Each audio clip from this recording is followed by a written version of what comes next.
Welcome, everyone. My name is Shellee Howard, and I am joined this evening with Mr. Oscar Cancino. I practiced that, I really did. Welcome, Oscar. He's going to be sharing with you some incredibly important information. For those of you who don't know me, my name is Shellee Howard. I'm the founder and CEO of College Ready. We are on a mission to help 1 million families get into their best fit college and graduate debt-free. And so before I jump in, wanted to just remind you, put your questions in the Q&A. And as soon as Oscar is finished, we will stop and we will answer those questions. Hopefully we'll answer them prior to having to ask them, but we are here to serve you. Our goal tonight is knowledge. We want you to have the information before you apply so you can make wise decisions. 1, how to find the perfect fit college. 2, how to get in. And 3, how are you going to pay for it? So all of that is super important, and I'm not going to steal any of Oscar's thunder. So I'm going to jump right in. A little bit about me. I think it's important you know who you're speaking to or who's speaking to you. And my business has been here for 17 years. We are on our 18th application season. I know, it's totally crazy. And how this all got started is I'm a parent just like you. I have 2 boys, 2 girls. My firstborn is the reason why College Ready was started, and I am super excited because we are now starting to see all of the fruits of our labor. So my firstborn came home in 8th grade and says, "Mom, I know exactly what I want to do when I grow up." I don't know about you, but I know a lot of people still figuring it out. And I said, "Great, what do you want to do?" He says, "Yeah, I want to be like a brain surgeon and I want to go to one of those top colleges. Can you help me?" Wow. And he walks away and he turns around and he goes, "Can you help me?" And I'm like, "Oh yeah, got this. Absolutely." I was the firstborn, our first child to go to college on both sides of my family. And yes, I have a multiple college degrees and certifications, but I didn't know how to get him into brain surgery.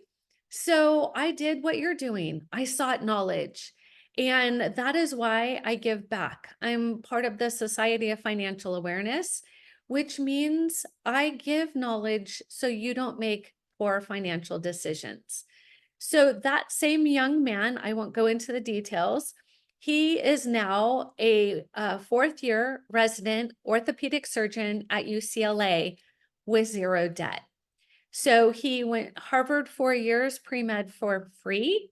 He went UC San Diego for medical school, and now he gets a small stipend at UCLA, and he is on his way. My second child, her dream school was University of Alabama. I told her, "I'm not paying full price, but if you go for free, I can't say no." And so she did.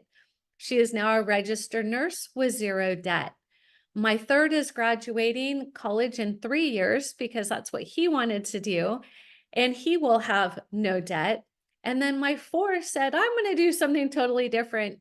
She is getting an international business degree from AAU in the Czech Republic of Prague, 3 years for 27,000 total, not per year in total. She will also graduate because she's able to work at the same time. So even if you want to pay full price, I always encourage families to think of how great it feels to receive scholarships for the hard work that the students have done. So College Ready is unique, and I can't wait to share with you how you can do what we do. If you want to do this on your own, just take tons of notes. We support you with a ton of resources. If you would like our support at the end, I'm happy to tell you how we can do that. But my goal tonight is just to give you as much information as possible. So I'm going to share my screen and I'm going to show you how. So many people talk about this and talk about that. I'm going to actually show you how this all happens, how families are able to navigate this process. I think it's really important when you are trying to decide, am I on the right track? Am I college ready? To know, what does that really mean? So I'm going to share, we call this our vault.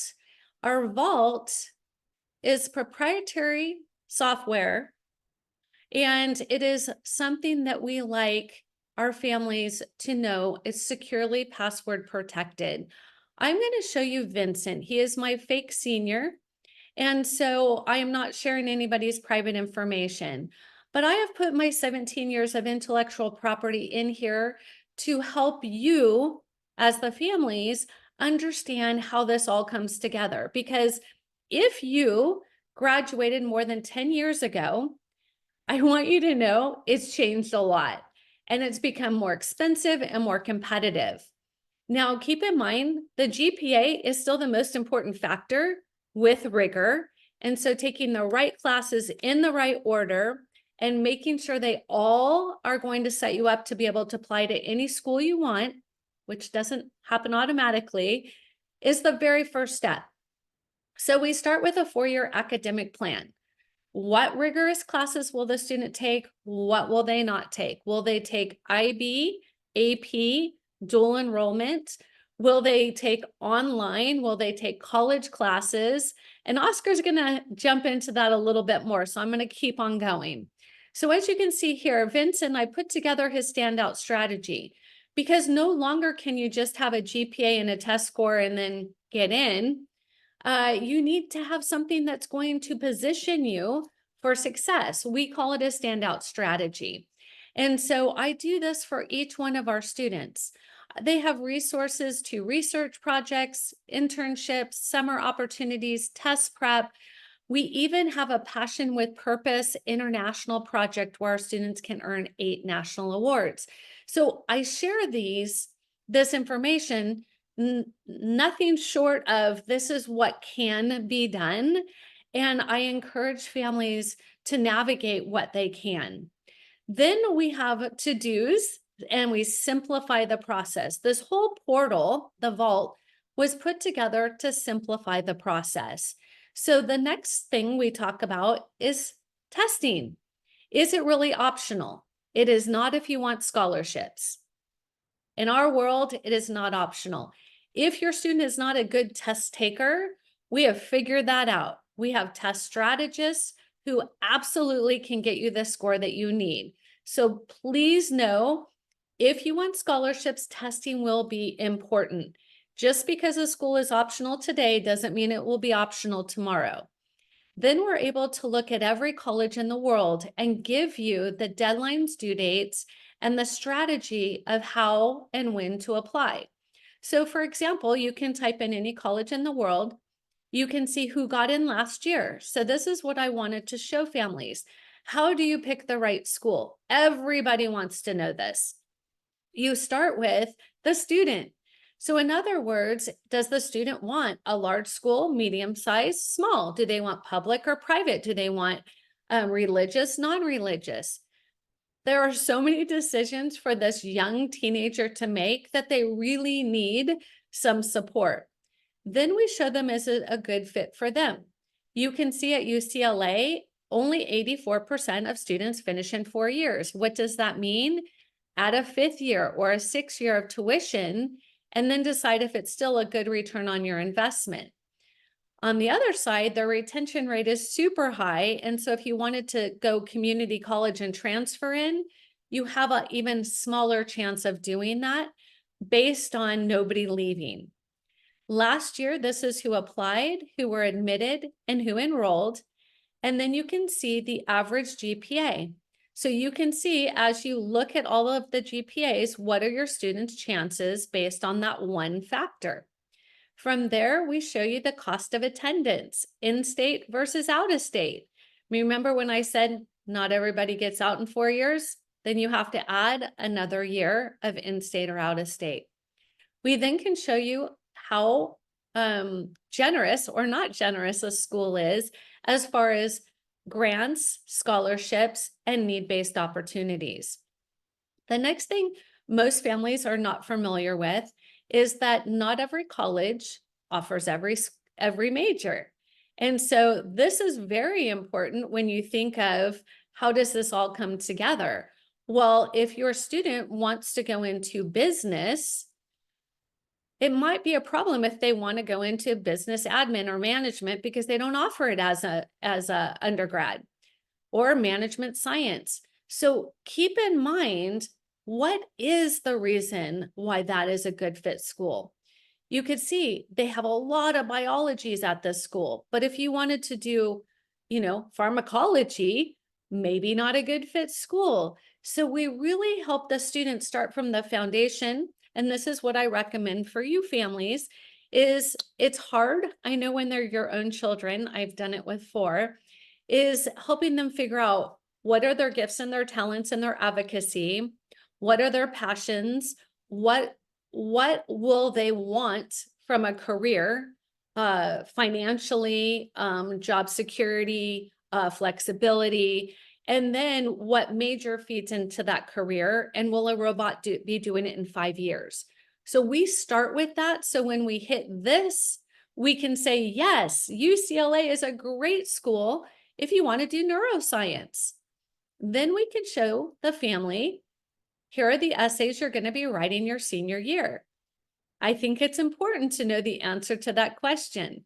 So we know the chances of your student, if they were going to apply to UCLA, would be 4 350-word essays, an activities list with 20 activities and awards. That is hard to do for a 17-year-old on their own. We spend a lot of time helping them build that out and what that looks like. So as a parent, that is something that you would want to step in and support. There's also this thing called optional supplements. They are not truly optional, but that is something that students will look at and go, I don't have to do it. We then can show you all of the big scholarships that that school offers. And then we get into the essays. So writing essays, most students will write between 5 and 15 essays per college. That scares most left brain people. So we want you to know that we have built in opportunities to show you different essay brainstorming on topic view, on school view. We help build the resume, the activities tracker, the content plan. Everything is in here for the student. Otherwise, parents, just know it was 33 spreadsheets when I did this with my firstborn. So just kind of keep that in context. Then the next thing you're going to want to do is to break it down for the student. There are a lot. You can see that the students already completed 71 things before they finished out their senior year. So the more the student does early on, we start with students as young as 7th grade and go all the way through to transfer students. It's a lot easier to do this slow and gently without mistakes versus doing it rapid fire their senior year. And then finally, this next tab is, I think, one of the most critical pieces. Every college is going to ask you to apply differently. Some will be the Common App, some will be the Coalition App, some will be a private app. And so it is up to you to figure out when to apply, how to apply, what is needed to apply. And so we put it all right here at your fingertips instead of you having to research and build spreadsheets. So the very most important thing I want to show you is how some schools will have you do a lot and some schools will not. This one right here is the most critical piece if you are looking for a good return on your investment. For a student, they say, yes, I would like an early decision.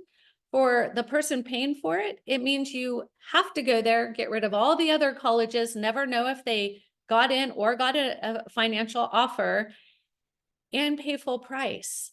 So financially, this can be very, very critical to a family. So I just wanted you to know all of this is what it takes to get in. It's not just this or that. So hopefully that kind of sets your mind up thinking, how are we going to pull all of these details together? And then also a good assessment can make a massive difference, helping students not just take the test, but understand what the test means. So we spend time breaking it down to what is their personality, what is their intellect, how do they learn, what are their skills, do they want to work in a research lab or not? So all of this is why our students have received over $7 million in scholarships this year. In the last 2 years, it's been 23.7 million. So we're very much attuned to a return on investment. And I'm happy to talk to you more about that, but I do believe it's time for Mr. Oscar. So thank you all. I will be here for the Q&A. Thank you so much for that, Shellee. I'm going to go ahead and share my screen as well here. And there we go. Are we able to see it, Shellee, with the thumbs up? Yes. Awesome. Thank you so much. Perfect. So again, my name is Oscar Cancio. I'm the Senior Director of Enrollment Management at Holston Academy, and Holston is an online private school for grades 6 through 12. And before joining Holston, I worked at a number of college admissions offices, including USC, Bates College, the University of Laverne, and most recently at Pacific Oaks Colleges. The schools I worked at have been large research universities, mid-sized schools, and small liberal arts colleges with enrollment as few as 1,000 students. And in my 10 years of college admissions, I've read at least 10,000 applications and have interviewed at least 2,000 students. My college admissions roles have also included leading the appeals committee, waitlist committee, NCAA verification and admissions for all our student athletes out there, and serving as a liaison to the arts departments. And before we dive in, I wanted to make sure to give you a brief overview of things I'll be covering this evening. I wanted to share some insights with you all in my experience as a college admissions officer, what the flow of an application looked like, who reviewed it, how much time did folks spend on a file. I'll be covering what college admissions officers around the country are looking for. The most important part of an application, as Shellee mentioned, is the academic profile. So I'll be getting into the nuts and bolts of things to be aware of that when you select your high school courses and when you're getting ready to apply for colleges. Balance is key, so we'll have an opportunity to discuss how to best portray yourself to a school. Although an academic profile is important, colleges are looking for more than just somebody who studies all the time. We'll go over some academic options that can support you along your journey. And of course, I'll end with my 5 tips for how to prepare for college search and admissions. So some insights for you. As Shellee mentioned, you're going to spend hours and hours as a student on your applications. And the truth is that the person reading your application is only going to spend about 10 or 20 minutes on it. Even though colleges have made it more streamlined to apply by using things like the Common App, you're still going to pour lots of time of effort into it. And it's not to say that colleges are not giving it the effort. They just have to go quickly. As you saw at UCLA, over 100,000 applications. At USC this past year, I think it was over 60,000 applications. So they get a lot of things that come their way. And even though they have massive admissions offices, they have to go through things quickly. But rest assured that the person reading your file is a professional. They've been doing this for a long time. And the applications are also going to be read by multiple people. So it's a way to have checks and balances on things. I strongly encourage you as a student to avoid acronyms.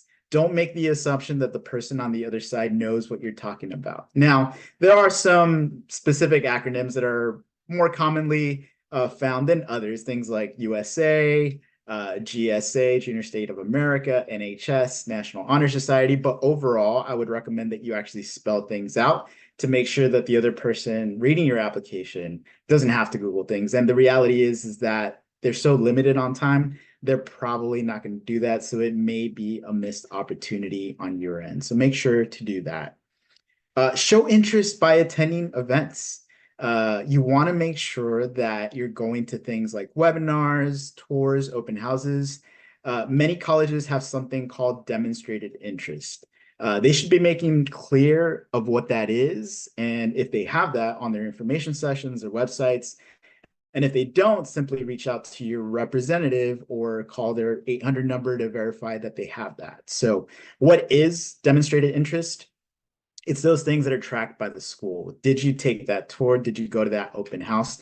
Those things can be taken into consideration when a school is making their admissions decision. They want to see how interested you actually are in that particular school. So if it comes down to a student who's gone to one event or maybe zero events has only applied versus a student who's gone to the tour, the open house, interacted with the professor, those things will make a difference. So make sure to look into that with the schools that you're applying to. Don't forget to send a thank you note. The art of writing thank you letters has really gone by the wayside, unfortunately. Seems like such a simple thing to do, but as the years went on, when I was working in college admissions, I saw fewer of them each and every year. Send a thank you note to your tour guide. Did you go to an information session? Send the representative a quick note. It doesn't take that long. It doesn't have to be handwritten. You can go ahead and send an email. Handwritten notes are nice, and even things like that do make their way into the file. They'll go ahead and scan things in, make it available to the person that's reviewing your application. So you want to make sure to be able to do that over the course of your applications. And I'll go a step further. If you're visiting the campus physically, going on a tour, make sure to be nice to the security guard, the front desk person. I can't tell you how many horror stories I have of people who are perhaps a little rude or not very nice. That stuff does make its way into the application, so be fully aware of that. And of course, just being kind, being nice, all that stuff really does go a long way. So what are college admissions officers looking for? I will reiterate what Shellee mentioned earlier. The academic profile is king. That has to make sure that it pops in your application. How well have you done in your high school courses? Have you taken advantage of the courses that are made available to you at your school? Schools have representatives that are specifically assigned to territories throughout the United States. And that person that is assigned to your territory knows your school really well. They likely know the guidance counselor, the college counselor. They have a relationship with them. They can simply pick up the phone and ask any questions. It's that type of relationship. Plus, they are charged with knowing your school. Your school may have a letter, grades, or percentages. The counselor that reads the files will know that. One thing that I strongly recommend all families to do, each school throughout the United States has something called a high school profile, school profile. In that profile, it shares some very basic information. How many students are enrolled? Does the school rank? Are grades letters? Are they percentages? Every school has that. And if you apply to a college, your high school will be sending that school profile to that school to have a better sense of what's available to them. So if you're a student at a school that offers 20 APs and allows you to take 2 per year starting your sophomore year, and you've taken 1, that's probably not going to bode as well for you because you don't have the rigor there. So all the more important to be scheduling something with Shellee to make sure that you have the right profile set up and making sure that you're taking advantage of what's available at your school. And whether colleges or high schools want to admit this or not, there are schools that are better than others. Simply put, that's just the reality. A B at a certain school may be an A at a school 5 miles down the road. There are strong public schools out there. There are weak private schools out there, and schools are overcrowded. Some others have fewer students per class. Your admissions counselor will know that. There are some schools that will even give you more points on your GPA if you go to a certain school. That's just the truth. Now, just because you go to a school that's considered good quality doesn't mean you're sure in. For example, let's say you go to a school that offers all those APs and honors courses, but you haven't taken very many. Again, that's not going to bode well for you. But I'll make sure to share with you how you can improve your chances. If your school may not have that many resources, there are ways that you can go ahead and improve your profile. And again, if you're at a school that only offers 2 APs and you've taken those 2, that's going to be a good thing. And your college counselor will know that, the person reading your application. Now, like I said before, schools are not looking for robots. Well-roundedness is absolutely important. So especially at the most competitive schools, they're looking for a hook. You need to be involved in things like leadership, activities, sports, arts, community service. You have to be passionate about something that is outside the classroom. And at every school I've looked at, there was no one activity that was looked favorably over others. So long as you contributed to your community in a positive way with activities, that's going to be looked at as a good thing. Now, I will say that when a student had a job during the school year or during the summer, that was really impressive. Not many students had jobs when I was reading applications, and I would say that it's probably gotten fewer and fewer over the years since I've been out of college admissions. But something like that can really pop your application. It shows responsibility, financial acumen, and maturity. Your review will be holistic. Colleges won't just focus on grades. They will look at your rec letters. They'll look at your test scores, your grades, interviews, the academic profile. And again, as Shellee mentioned, although a school may not require test scores this year, it's possible that they do so in the future. In fact, if you look on at the newspapers or in LinkedIn, there are a number of schools that have gone back to making tests mandatory. And of course, if you're looking for those scholarships, that's probably going to be required. Key things to keep in mind: colleges are looking for ways to admit students. They're not looking for reasons to deny. One of the deans that I used to work for kind of put it best when he said, imagine you're a talent scout. So if you're an admissions officer, imagine you're a talent scout. You're scouring the country for the best and brightest. You're looking for gems, really. You're looking for students that will positively contribute to our community. What is their potential? How will they make a difference at this school? Remember, it's the students that make the school, not the other way around. And I really like the way that he put it because it's absolutely true, 100% accurate. Admissions offices are looking for reasons to admit your student, not to deny your student. The importance of that academic profile. Your GPA is going to be important. The GPA that's reported by your high school is not going to be the GPA that the college is going to take. They're going to break things down and build it back up again. So if you've taken some, easy electives to boost your GPA, they're going to be able to see right through that. And again, course rigor is important. So are you taking those APs? And a lot of schools have gone away from APs and maybe some honors courses, but there are still courses that are noted as being more rigorous than others on that school profile, and colleges will definitely be taking a look. You want to make sure to prepare for those standardized tests. They are difficult. I was not necessarily a good test taker, but I got some support and was able to improve my scores, and they do make a difference. So again, even if a school is, test optional, that may not be the case in future years, and you'll certainly want to use that for scholarship opportunities. Extracurricular activities, get involved in things. There's no one particular activity, like I mentioned. Just make sure that you're passionate about something outside of this of your classes. And of course, make sure to take a look at that school profile that your school provides, because that's exactly what college admissions offices around the country are going to be looking for. So maintaining a healthy balance. You want to find ways to kind of bridge those things with academics, extracurricular activities, and personal interests as well. In terms of the APs and honors courses, which ones should I be taking? You should be taking the ones that you're most passionate about. Don't just take them for the sake of trying to impress a college admissions officer. They'll be able to see right through that. And make sure you're taking things that you're really passionate about. Also, be mindful of the major that you're applying to. Are you applying to an engineering program? Chances are that you'll be required to take a course load that's heavy in math and science, if that's the case. Or maybe you're a student that's applying to a school that focuses on music and dance.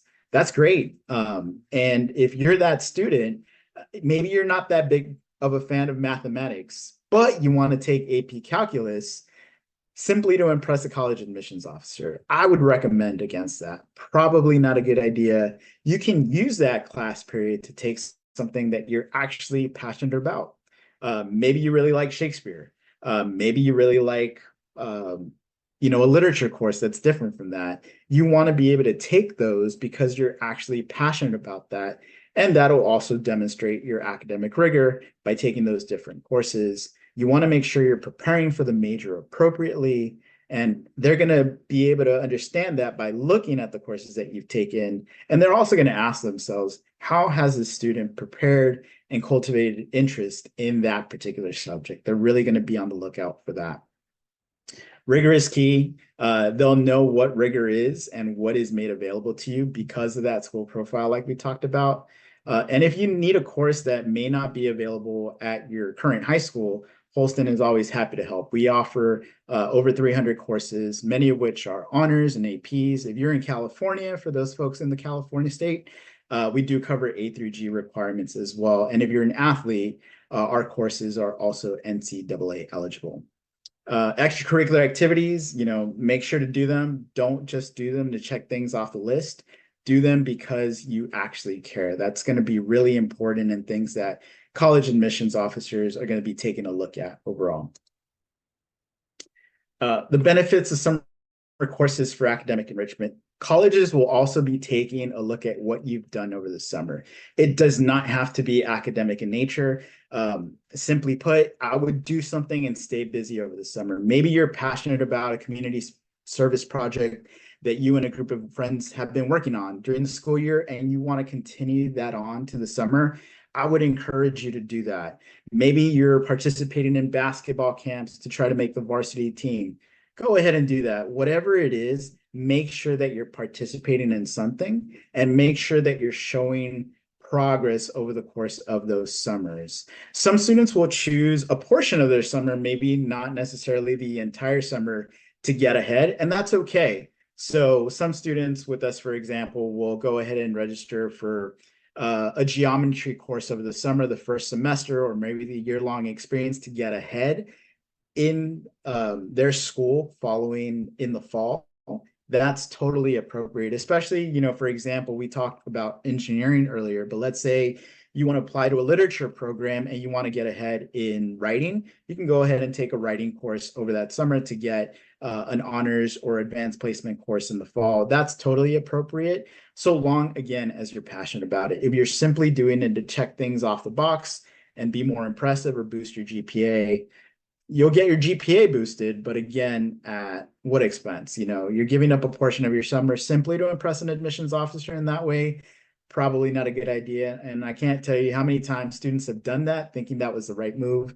It really isn't. You should enjoy your summer. You should enjoy your time, be balanced, be healthy. It's not all about doing academics or doing something specifically to improve your college application. It's about having fun as well. So make sure to take care of yourself on that end. But if you did want to bolster your academic profile, or maybe you didn't have such a good ninth grade year and you want to improve your grades, a school like Holston, we're just one option. We know that there are many wonderful options out there, and you should take a look at all of them. But I'm biased with the fact that I work at Holston, and I think we have wonderful teachers here that can really help bolster your academic profile with some online courses, whether it be a core course, an elective, honors, or AP. Those things can be made available to you here. And I did want to share with the group my 5 tips for colleges. So again, I was in college admissions for about 10 years, worked at a number of different schools. And along the way, whether it was a small school like Bates in Maine or a large university like USC in Los Angeles, there are things that are definitely in common that college admissions officers will be looking at. So plan your summers early, plan ahead with your courses that you'll be taking. What do you think you'll be doing? Time goes very, very fast, especially once you start getting into your junior year. You want to make sure to have a plan. Have you researched the schools that you are thinking about? Geography, how much of an importance will that play for you? We have students who may not do well in a cold climate, may not want to be in a very hot climate. All those things are really important to explore and have a discussion with your child about, because that's going to impact their happiness and how good they'll do academically. All those things really do matter. I've worked with students who really had to have a large, football presence at their school. They wanted to go to a Big Ten school, or maybe, the now defunct Pac-12, but those things do matter. Keep in mind that they are students between the ages of 18 and 22, and those things are important. So go ahead and plan ahead, make sure to put a plan together and execute it over the course of the summer and the fall. It will make things more streamlined. I want to be careful about using the word easy, because applying to colleges is not easy. It's going to take some work, but it'll make things more streamlined once you're ready to apply, especially your senior year You're going to plan things like homecoming, prom, semi-formal. You're going to want to enjoy the time with your friends. So it's important to plan ahead of time to make sure that you're executing it correctly. Once the fall, before your college applications are due, you'll be ready to go. Keep a journal. I can't stress the importance of this. And perhaps because I was an English major in college, but writing is really important right now, so you won't have to do that later. And what I mean by that is, let's say you go on a trip, you go to camp, you have this wonderful experience, journal about it, because chances are those journal entries that you do may help support you when you're ready to write your common application, when you're ready to write your supplemental essay for that dream school that you've been thinking about. And it'll certainly help you prepare if a college offers interviews or requires those interviews as part of the scholarship process. All that writing can really help you out, streamline your thinking. It'll help you be that much more prepared when you are getting ready to interview, or when you are getting ready to submit that application to that school that you've been thinking about for a number of years. Begin exploring colleges now. I don't think it's too early, whether you're a ninth grader or maybe you're getting ready for your summer between junior or senior year. Start looking at websites. There are so many schools that have put out great content, allowing you to meet with a current student, talk to a professor, attend their webinars. The truth is, you may not be able to go to that school specifically in person, and that's okay. There are so many things that, looking at the silver lining with COVID, so many things have been brought online. So you may be able to do an interactive tour online. You may be able to do an information session with the current student. Go ahead and explore those websites to see what's available. So you want to make sure to take advantage of that and get a better sense of, do I see myself as a good fit for that particular school? It'll really help you out once you start applying to schools. Stay involved outside of academics. Again, we did emphasize academics earlier. That is very important. And you want to make sure to do things outside of school as well. Schools are looking for students that are doing more than just academics. They want leaders. They want people who are making a difference in their communities, participating in sports, in the arts, whatever it may be. Find a passion, something that you're passionate about. That's why those assessments that Shellee was talking about earlier are so important. Make sure you're doing that so you have a plan ready to go once you're getting ready to apply for these different schools. And, it's at the end, but I would say it's pretty important. Treat yourself with kindness. Your students are going to be applying to a lot of schools and will dedicate a lot of time to these college applications and essays. Make sure to be kind to yourself as a parent. Make sure that your students being kind to themselves as a young adult and a student. This is challenging. It's difficult applying to all these schools and keeping track of everything. So make sure to celebrate the little wins. Make sure to stay upbeat and stay positive. Again, colleges and universities do not define the students. It's the other way around. It's the students that ultimately make the school what they are, and they get that from the student body. So again, make sure to treat yourself with kindness. So with that, I've come to the end of my portion of the presentation, and I'll stop sharing my screen. And Shellee, I will turn it back over to you. Thank you so much. That was really, really awesome. I'm going to go ahead and jump into the Q&A. And I'm going to start with, let's see, admissions can't tell if you're taking courses over the summer to get ahead, do they? No, so they can tell that you're taking the courses, which is a good thing, but they don't necessarily understand that as a way of, oh, this student's only doing it to get ahead. No, that wouldn't be the case. It would be looked at favorably if they're doing something at their current school or outside of the current school, whatever it may be. Just make sure that you're keeping track of it, that you have a transcript available to send to those colleges, and make sure things are balanced. I work for a school and academics are really important, but I tell this to students all the time, whether they're my students or other students, make sure to maintain that balance and have some fun over the summer. That's the time that you won't get back as a young adult.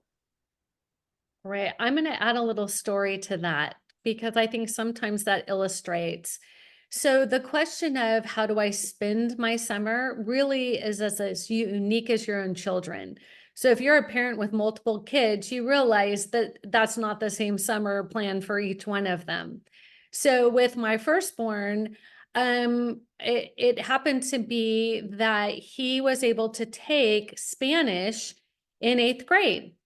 And so he had already taken Spanish 1, and we're thinking, well, what should we go back and take Spanish 1 all over again in high school? That doesn't make much sense, but that's what his high school counselor recommended.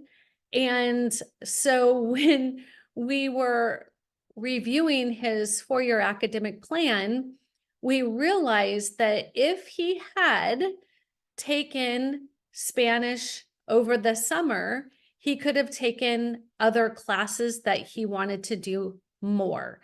And so sometimes it's not just to get ahead, sometimes it's just to balance the workload, because you can only have so many APs until your head's going to blow up, right? So sometimes we do encourage students, either I want to try this algebra 2 or geometry. I want to try it before I get stuck in a year-long edition of it. And so one thing that's really critical is you want to go to your high school counselor and make sure that the high school will accept it. It's not a guarantee that just because you go down the street and take a class that they're gonna honor it. And that's why I asked Oscar to be here with me, because their program is accredited. What that means is it is a class that will check a box for you to keep going on. And there are so many times where I'll get a student, maybe their sophomore or junior year, where they have done so many classes, either dual enrollment or a college class or an online. I mean, there's so many different things. And then they've gone back to the high school after the fact and they go, oh, no, no, no, that won't work. We won't take that. Sorry. And the student's like, I just wasted my whole summer. So Oscar, you're shaking your head. Is this something that you agree with? Absolutely, 100%. And thank you for pointing that out, Shellee. We are WASC and Cogni accredited, and whatever program you're looking at, whether it's Holston or somewhere else, make sure it's accredited, and also talk to your high school. Is this an approved program? Will I get credit for it? Some schools will give you a certain amount of classes that they allow. You know, there are school districts in the Bay Area that I work with, for example, that will allow students to take up to 6 courses or maybe even 8. There are some schools that may only allow you to do 1 or 2. So long as you know before you sign up, that's important, because we have some students who have maxed that credit out at their home school districts, but we'll take it for enrichment, and that's okay. We'll go ahead and send the colleges directly the transcript, or we'll send it to them directly, and that's totally fine to do. So I love this one. Thank you, Heather. This is honestly the most valuable call I've been part of. Extremely valuable. Thank you. You know, that made it all well worth it. So I thank you. Thanks for being here. All right, we have another question. Can you give advice for homeschoolers? Absolutely. Happy to jump in here. So when I worked at a couple of different colleges in the past, I was actually one of the people responsible for homeschool applications. And I will tell you that those did not take 10 or 20 minutes. They knew that those homeschool apps would take 30 to 40 minutes. So they cut back on the other applications that I had to read. So I had more time to give to that. And the reason being is that they have a portfolio, or they have different transcripts that they've taken with some unaccredited institutions and some accredited. But the truth is, I will say that I rarely ever saw a student with a GPA lower than about a 3.5 when they were a homeschool student. And the truth is, it's because their parents are grading their work, and that's okay. We understand that. But you want to put a portfolio together that's exhaustive. And so you want to make sure to include certified letters. Did they participate in outside activities? Make sure to get letters of recommendation. Those things will be scrutinized a lot more heavily than they would for a student who goes to a brick and mortar school. And I will say, if you're a homeschooler, chances are that the school may require you to do standardized testing, even though it's not required for other applicants. I know for a fact there are a handful of schools out there throughout the US that will require that, because they need some sort of barometer. They need to be able to compare you to other students. unfortunately, that's what admissions is. They're comparing you to other students.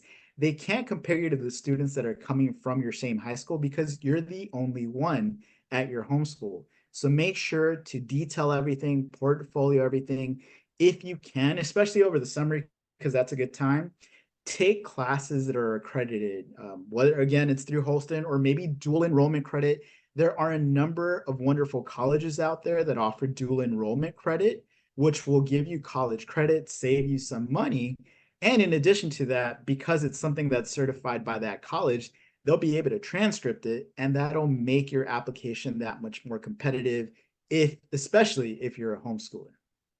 Great answer. I will take the next one. I also wanted to let you know, I put in the chat, if you have questions that are more specific to you than to the whole group, I'm gifting you 30 minutes of my time where I can speak specifically to your situation. You may have questions on the FAFSA, the CSS profile. It may be on where are the best merit scholarships. Whatever it is, it's specific to you. So I put that in the chat, and I also put it in an answer.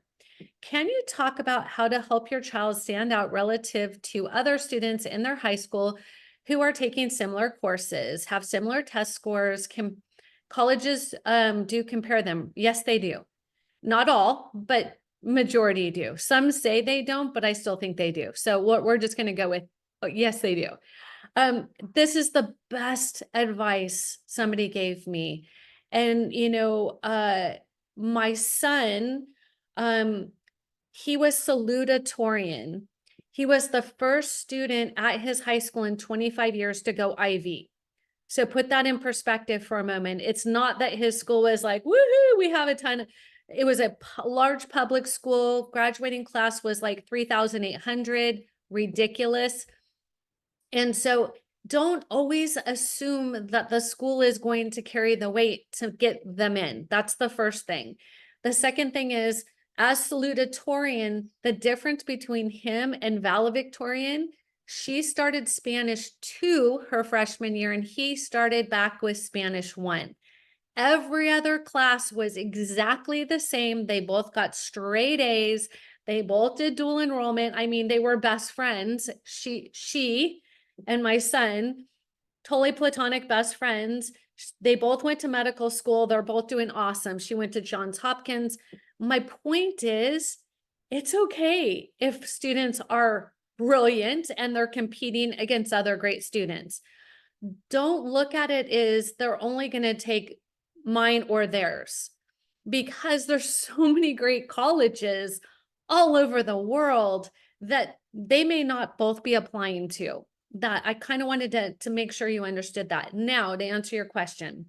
So when you look at the competition, if you will, you need to look at the rigor, the amount of challenging classes they take.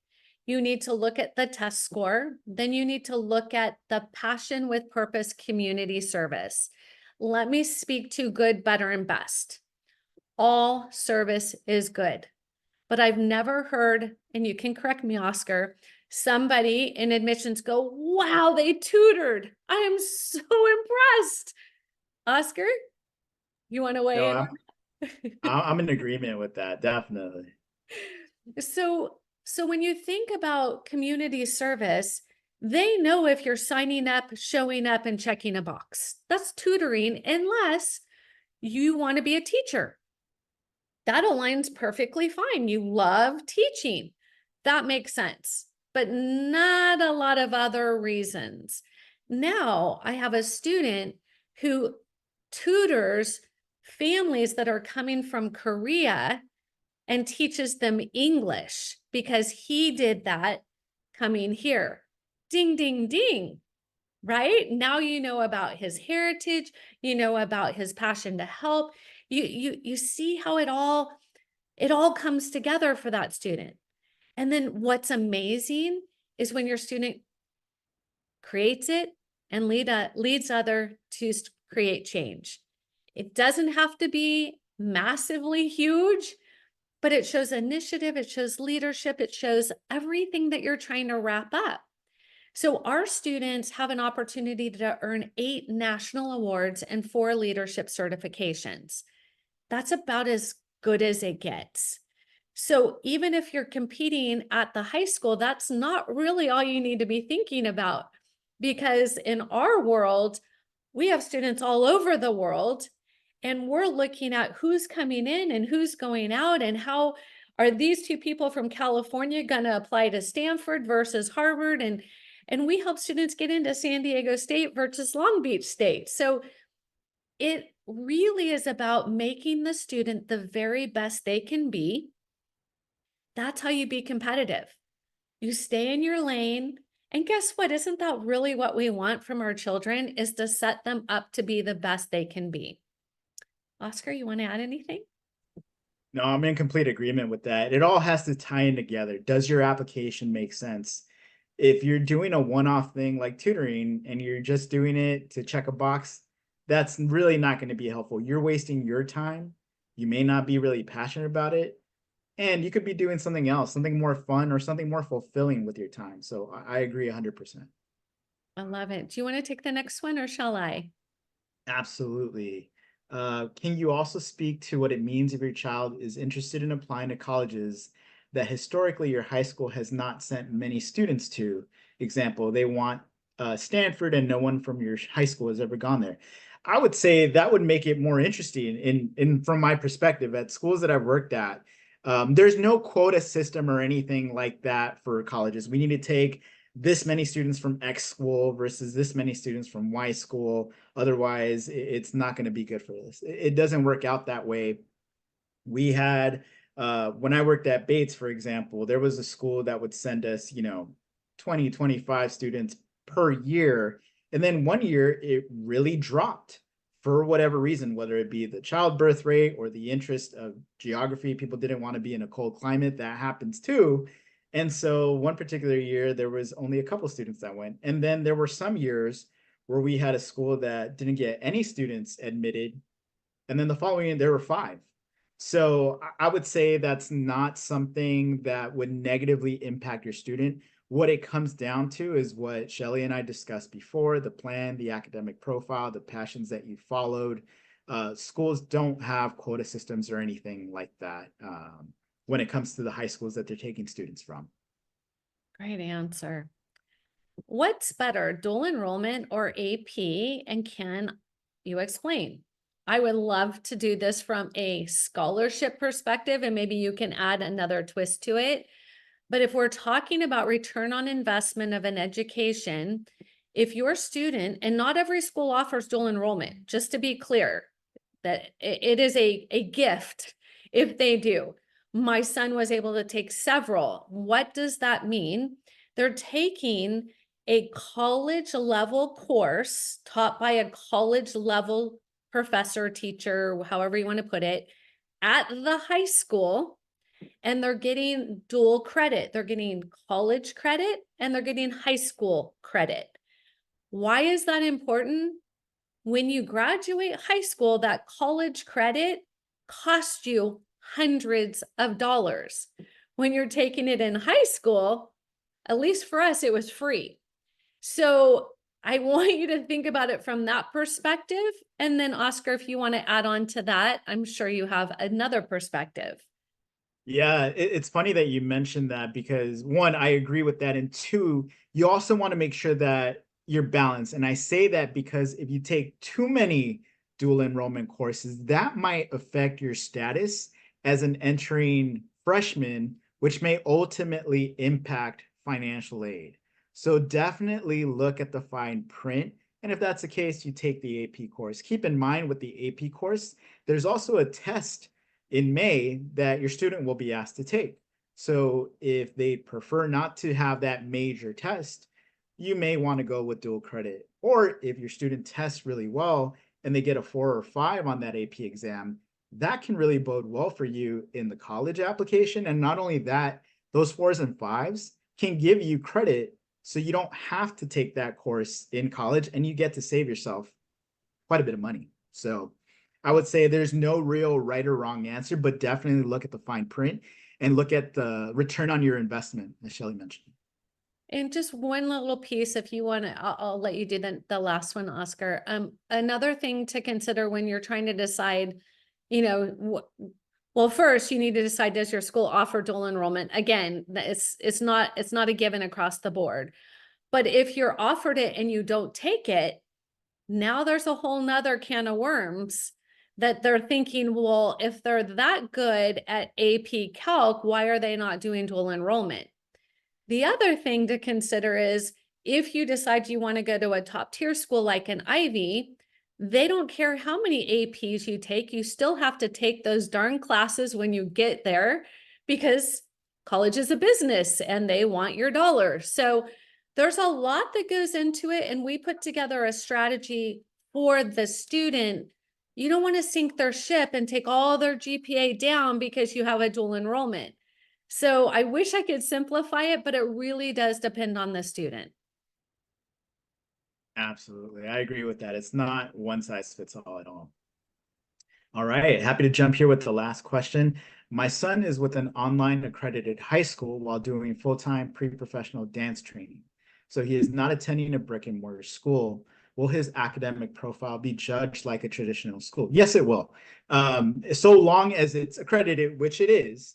And that's important, right? That's why it's so important to be at an accredited school, whether it is a brick and mortar or an online school. There are plenty of schools out there that are not accredited, unfortunately, and that accrediting body tells the colleges and the schools, hey, this place is legitimate. So just because it's an online school doesn't mean it's any less than a brick and mortar. In fact, given the situation, pre-professional dance, that's amazing. And so you need something that's highly flexible and that you can take at your own time, which I imagine brick and mortars don't provide you. Actually, I don't imagine, I know if that's the route that you want to take, and that's okay. In fact, that's a pretty interesting scenario. I want to read that college application to see what that course has been like. You know, what have you done during that pre-professional training? That seems really cool. So going back to the question, your academic profile will be looked at the same way as a traditional school, so long as it is accredited.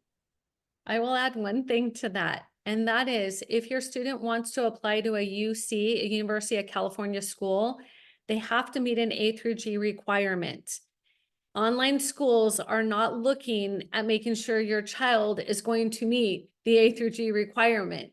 So now it's up to you as the parent or us as the consultant to call that out, because I can't tell you how many times I pick up a student as a junior or senior and they haven't met the requirements and their dream school is UC Santa Barbara. And I'm like, unless we can figure out how to catch up, they're not going to even look at you.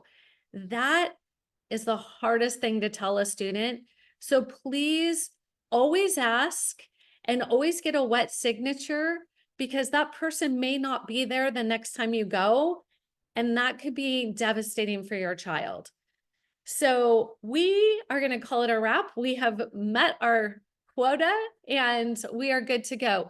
So Oscar, any last words you'd like to share?